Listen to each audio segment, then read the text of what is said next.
Hello everyone, welcome to the Green Man channel. Hope you're all doing good and well. So time for a Saturday premiere, and for this Saturday it's a big one because I'm ranking the albums of the new wave of British heavy metal band Iron Maiden.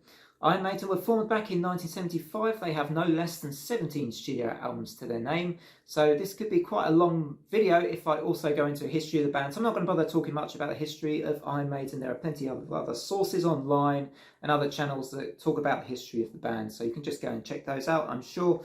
And without much further ado, I'm going to crack on with my least favourite album coming in here at number 17. And my number 17 is actually The X Factor, the first album with Blaze Bayley on vocals. And, it wasn't, there's not really an Iron Maiden album, that I really dislike. I came to discover this, from re-listening to all these albums. There are albums I certainly like a lot less, but there's none that I really particularly hate or anything like that. I don't feel that strongly about any of the Iron Maiden albums in a negative way. But this album, for me, it was a change, obviously, in the lineup, quite a significant change for Iron Maiden, also in their sound and their approach to songs, with, some much longer songs on this album than prior albums as well. To that point, it was, quite gloomy in style, with Blaze's, coming into the band as well, for, certainly opening the album with Sign of the Cross and things like that. But the album just felt a bit flat to me. I mean, there'll be people that love this darker Iron Maiden album, but it's less the Iron Maiden I really like. And out of all the albums, I realised there's just hardly any songs on this one that I actually really enjoy. There is one song, though, that I think is kind of underappreciated and I think needs more appreciation, which is Judgment of Heaven. That is a great song and I think fits Blaze really well too. So check out Judgment of Heaven at least. I also quite like, but I'm not mad about these tracks, but I like Look for the Truth and Man on the Edge a bit as well. Apart from that, the X Factor just isn't really for me. So coming in at number 16, I think this is probably the first real controversial pick here, because I have selected Book of Souls as my number 16. Very popular and newer album that came out not long ago. Actually nearly 8 years ago now. I think it came out in 2015. But this one for me, it suffers from something that I find with a lot of the more recent Iron Maiden albums, kind of since Brave New World era really, or Dance of Death and that album as well, which is the production for me, it just sounds a little thin. There's something with a lot of the Kevin Shirley produced albums I find where there's just not as much meat in the music to me, and the sound, it just doesn't sound as full and rich as the older albums. But you'd think it would be the other way around with a lot of bands, but the sound here just for me, it doesn't kind of live up to the classic, the classic Maiden sound to me on those older albums is always going to be the best, unless they make some changes to how these albums get produced. Can't necessarily, I'm not a producer, but there's something about the sound of a lot of their more recent albums that just sounds lacking. It sounds lacking to me. And it's the issue I have with Book of Souls and a lot of their recent albums. And because they're longer, they're more proggy, that has an impact. Because if they're going to be longer songs, then they need to sound great as well. And it's an issue I have with Book of Souls. And, I will say I enjoy some tracks on the Book of Souls. And like I say, I don't really dislike any of these albums, but there are just some that fall flat for me. And Book of Souls is one of those. I mean, I do quite like Speed of Light, Death or Glory, a lot of stuff on the second disc, Man of Sorrow. Even Empire of the Clouds I quite like, even though it is 18 minutes long. But, a lot of this album is, to tell you the truth, I wouldn't select Book of Souls if I was going to put Iron Maiden on an afternoon off, say work or something. I would not pick up Book of Souls. I can tell you that now. But, it's not that bad. It's just not an album for me. Coming up at number 15, we go with Sinjutsu. Similar reasons as for Book of Souls. I do think Sinjutsu is a bit better. I can see, the media loved this album like they loved Book of Souls. They went mad about how great it was and everything. And, I just can't find that same love in me for these really recent Maiden albums. But I did appreciate, some of the stuff on Sinjutsu. I did think it was an improvement on Book of Souls, me personally. I loved Writing on the Wall. I really liked Lost in a Lost World quite a bit, actually. If you listen to Bruce's vocal lines, you know, they're kind of, I think Bruce's singing is pretty good on Sinjutsu. I will say that about Sinjutsu. So Sinjutsu comes in at number 15. Number 14, I've gone with The Final Frontier. I think this is it underrated? Maybe a tiny bit underrated. I do think it has actually some really good stuff on The Final Frontier. I think, again, I'm going to say the same thing as I said for Book of Souls and Sinjutsu. It's just too long. It needs trimming.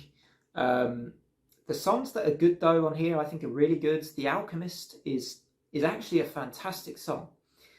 When I re-listened to this album, I kind of heard The Alchemist and I thought, yeah, this is a really, you know, I hadn't listened to this album for a while, and I was like, actually, The Alchemist is good. The Mother of Mercy is good. Coming Home. Some really good shorter tracks. The longer ones, to me, are the ones that kind of just slightly turn me off mostly on this album. But the shorter tracks, very, very good.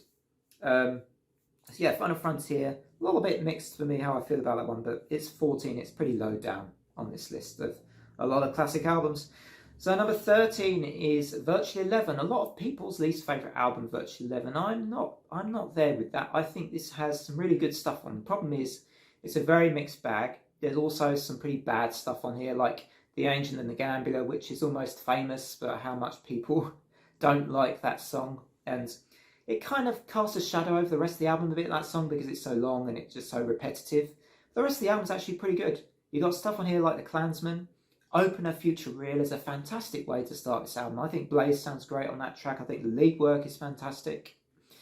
I also thoroughly enjoy Don't Look Into the Eyes of the Stranger, although it's a little bit anticlimactic sort of towards the end of the track after a really good build-up. And yeah, I actually think that Virtual 11 is quite good, really. It's just a bit too much of a mixed bag, so that's why it's come quite low down. And number 13. Now, number 12 is another slightly controversial lower pick, I guess, on my list, because I've gone for Brave New World. The thing I don't really like about Brave New World, I will agree with a lot of people, I think it is a good album. Don't get me wrong, good comeback album for Bruce, very good comeback album. And I will also admit that Your Time Will Come, A Wicker Man, I should say, Wicker Man is a track which got me into Maiden. I remember hearing that song when I think I was at college and thinking, yeah, this is good. So, you know, that helped me get into Iron Maiden, because I wasn't so into songs like Run Into the Hills at that time. So I can't really moan about Brave. I feel guilty sort of putting Brave New World this low down for that reason. But there's a lot on Brave New World that I just find a bit not so imaginative with the choruses. Like Bruce's choruses on here, they don't really do a lot for me. And I think, you know, those classic Maiden choruses from the past, just, you know, Brave New World just doesn't have them. It doesn't have them for me. It lacks the you know, just the spark of those old classics and a lot of the songs on those. So despite it being a good comeback album, I don't think it's necessarily as great as a lot of people trump it up to be, but still a good album. Now, here's the surprise maybe, and looking at my list, this is one of the surprises, that this isn't right at the bottom. I've seen so many lists where No Prayer for the Dying is at the bottom or the next up from the bottom.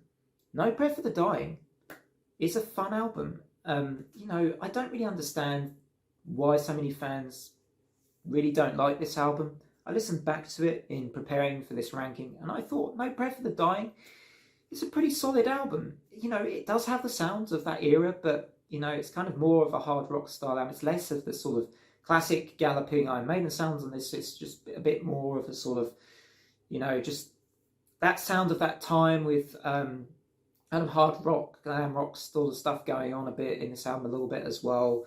Yannick Gers's first album too, but there's some great songs on here. I just really enjoy it. Like Fate's Warning, Run Silent, Run Deep, Hooks in You. Some people say that's corny. Yeah, it's kind of corny lyrics wise, but it's a good song. You know, also just a pretty good album actually. Yeah, and listening back to this one, this was the one that surprised me perhaps the most at how much I thought I enjoyed that. I liked that album. I don't understand why that is the bottom of so many Iron Maiden rankings actually. Bit of a hot take that one, but yep, I'm going to stand up for and defend No Prayer for the Dying, so come and get me if you want to, but I love that album. So coming up next, at number 10, another album I really like, I think it's a bit underrated. It was also on Dark Horse Discs on our series that we covered on this channel last year, A Matter of Life and Death from 2006. Just another good album. It's actually perhaps a surprise that this is at number 10 on my list and not near the bottom, because it is one of those longer, much longer kind of Iron Maiden albums. But I think this is a longer album with a lot of good songs on it, and that makes a difference to me. You know, I've got The Pilgrim, Reincarnation of Benjamin Brieg, For the Greater Good of God, with just some anthemic choruses. You know, I don't mind those longer Iron Maiden albums if they have good anthemic choruses still in them. And for me, this album, A Matter of Life and Death, just has those. My number 9 is Dance to Death.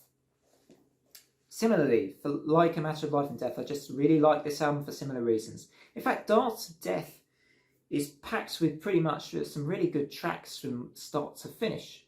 You listen to it, you've got Rainmaker on here, you've got the likes of Passchendaele, a really great song, and a hard-hitting song about obviously Passchendaele and the battle from the First World War, and you've got stuff like Gates of Tomorrow.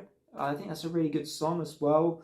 My favourite is maybe the title track though, Dance to Death, which I think is a really clever, intelligent bit of guitar work with the sort of the folk dance sounding style to go with the Dance to Death title of the song. The only thing really wrong with this album, everyone knows, is the artwork. Otherwise, musically, Dance to Death is actually a really good album for me. Coming up at number 8, an album I think that has grown on me actually over time is Fear of the Dark. Fear of the Dark is my number 8 pick. You know, this is a bit of a mixed bag. It's a little bit of a mixed bag, but I still think it's a classic. And the reason it's higher than even the likes of Dance to Death for me here is that the songs I like on this album, I really love. And that's why it's just beaten Dance to Death, but only just. Like these two albums, Dance to Death and Fear of the Dark, I feel almost very similarly about in the Iron Maiden catalogue. Fear of the Dark just wins because the title track, Afraid to Shoot Strangers, Judas Be My Guide, Weekend Warrior, Wasting Love. I think there's actually just some really good stuff on here that I really enjoy. So that's Fear of the Dark coming in at number 8. Now we move on to the top 7. So we're getting there. Number 7 is the self-titled debut album. Obviously we're back with Paul Di'Anno on vocals. And their debut album, I think, is just great. It's a classic. I think I can call it a classic as well, their first album. You know, pretty straightforward album. I think they weren't trying to do anything too fancy or complex on this album, but the songs are just well written. They're well delivered. Performances are great on here. Transylvania is a really good instrumental, a bit underrated, that one. Check that one out. Remember Tomorrow, Strange World is one of my favourite Iron Maiden ballads ever. One of my favourite, Iron Maiden slower songs. It's just really moody, fantastic guitar solos in this song as well. So some great stuff on this debut album. I think it's a fantastic first album from the band. And if it couldn't get much better from that, second album, Killers. What a great album. This is my number 6. Killers, again, with Paul Di'Anno, of course, his last album with the band. And for similar reasons, really. It's just punchy, it's snappy. The album is, again, it's sort of a straightforward, more sort of, hard rock of that era, late 70s sounds almost, although, it came out not in the late 70s, in the early 80s, but great album. Murders in the Rue Morgue, Genghis Khan, Purgatory are 3 of my favourite tracks from Killers. Killers is indeed an album full of killers. It's a killer album. Number 5, we move on to my top 5 already. So number 5 is the, now, this is an album that I really love, and I actually did a video on this album where I talked about it reminding me of a romance from how many years ago, about 10 or 11 years ago, because I kind of discovered this album, or rediscovered a lot of it when I was seeing someone. So back then, I kind of really got into this album and realised how great an album I think it really is. I think it has some really memorable songs on Somewhere in Time. And you've got stuff like Deja Vu, Alexander the Great, Your Loneliness, The Long Distance Runner. Really good deeper cuts on here. I love the singles, but the deeper cuts on this album are really great too. And so Somewhere in Time, I think all round is just, does have that sort of mid-80s classic sound to it, but it has just great anthems, Wasted Years is in itself, you know, just such an anthemic song. It means a lot to a lot of people. So that is my number 5, Somewhere in Time. Number 4 is 1983's Peace of Mind. Oh no, I got that wrong. Hang on. No. Number 3 is actually Number of the Beast. It was going to be my number 4, but I switched these around at the last minute. So my number 4 is actually Number of the Beast. Could that be controversial? I will find out in due course. But yeah, I mean, Number of the Beast is just a classic. I love The Prisoner. I love Children of the Damned. Hallowed Be Thy Name is an undisputed classic song that you see so many reactions for online. Like, the reaction community love that song. And it's just a great album. And I had the privilege of seeing them play a few songs from this live when I went to see them back in 2013, and they nailed the songs live back when I saw them 10 years ago. I thought they were just absolutely brilliant. So that's my number 4, Number of the Beast, just a true classic from the band. And that's all I really have to say about Number of the Beast. Number 3 is Peace of Mind, which is another album which is just full of classic songs, front to back. I think this album is nearly perfect, and it is my number 3, so we're getting close to perfection here. Peace of Mind is pretty much perfection, let's be honest. I mean, this album, we're getting into the 9s out of 10s now, the 9.5s out of 10s, I think. I think there's maybe one song on Peace of Mind I'm not quite as into. But when you've got an album opener like Where Eagles Dare, you've got The Trooper, Die With Your Boots On, Flight of Icarus. Doesn't get much better than that, does it? Let's be honest. I mean, if you don't like Peace of Mind, I don't understand. It does not compute. Right, so moving on to number 2. Similarly, a true Iron Maiden classic, Powerslave.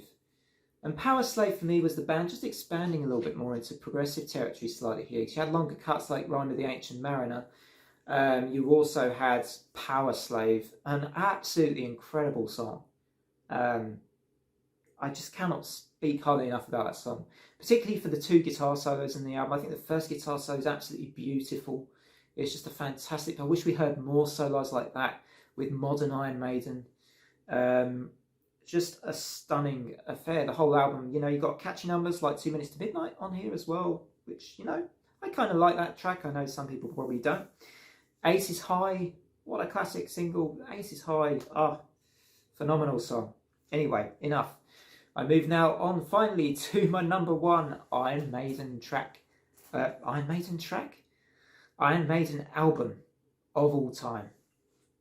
It is, of course, the only one that's left by the powers of, by deduction here, you'll know what's left. The Seventh Son of a Seventh Son from 1988. An album that is just full of just immediate, fantastic, memorable, wonderful sounding Iron Maiden songs. Something I'm going to say here, I think the Martin Birch produced albums, probably a lot of those are all my favourites here. I think his production and the Iron Maiden sound on his albums are, for me, perhaps the best. So there's something, you know, it doesn't seem like it's a coincidence that it's Martin Birch that produced a lot of my favourite albums, because I think his albums, and those albums with his involvement, I prefer those generally to other eras of the band, such as, of course, you know, the Kevin Shirley later era. And Seventh Son just sounds great to me. I can just turn it on full volume and just absolutely love the hell out of it. My favourite songs on this absolute wonderful piece of work. Yeah, it's one of my all-time favourite albums. I mean, it's number 1 on the list of one of my all-time favourite bands, right? It is going to be an album I hold in extremely high esteem. Trying to pick 3 favourite tracks I did for this as well, just for the hell of it. I mean, I'm going to say Infinite Dreams, The Clairvoyant, and Only the Good Die Young. The final cut on the album is wonderful too. I actually spoke about that recently in one of my album reviews, talking about a cover. So that's it. That's the end. I think that brings us finally to the end of this ranking, which is a long one because there are 17 albums to get through. I hope you enjoyed the video. Do drop a sub to the channel if you enjoyed my album ranking of Iron Maiden. And if you want to see other album rankings coming up soon, they will be on their way for other bands too. Otherwise, as I say, let me know your 17, your 1 to 17 in the comments, your 17 to 1, whichever way around you want to do it. I'd be interested to see what other people's lists look like and if there are any similar, you know. How does No Prayer for the Dying do for you, or do you just not like that album? Am I, you know, a bit unusual in that respect? But this is what's great about our love of these bands. We all have our differences, but the one thing in common is usually we all love the bands. Thanks very much as always for watching. Until next time, take care everybody, and bye for now.